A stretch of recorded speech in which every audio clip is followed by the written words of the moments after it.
So, so I was 100% for this until I started doing my research. Having a 24-year career in law enforcement, I thought that I knew what red light cameras were and what speed cameras were until I actually started researching them. Many of you think that it's just a photograph that's taken of you as you go through the intersection, photograph of the license plate and a photograph of the driver, and that's not true. That video runs 24/7. Every vehicle that runs through that intersection will be videotaped.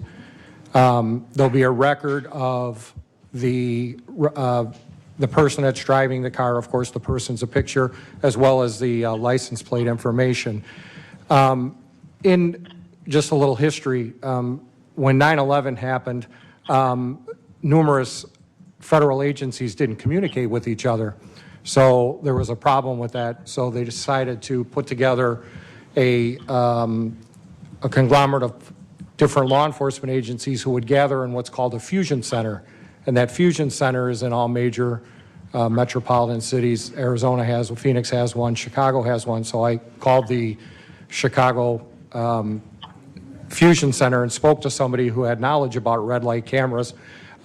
They use red light cameras and speed cameras on a daily basis to track people, of course, wanted people. I mean, not just Joe Citizen, but wanted people, bank robbers, people of interest, people that are on the terrorist watch list and things. So what they would do is they would put a request into these companies and say that they would want that video for a 24-hour period and be able to index all those plates and everything. I find that very troubling. I find that very troubling.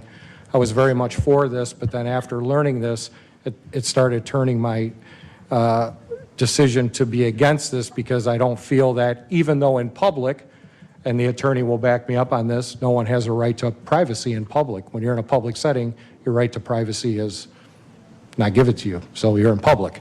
But, and then the other side of the coin is if you're not doing anything wrong, who cares if someone gets your plate information and everything? I just have a problem with that.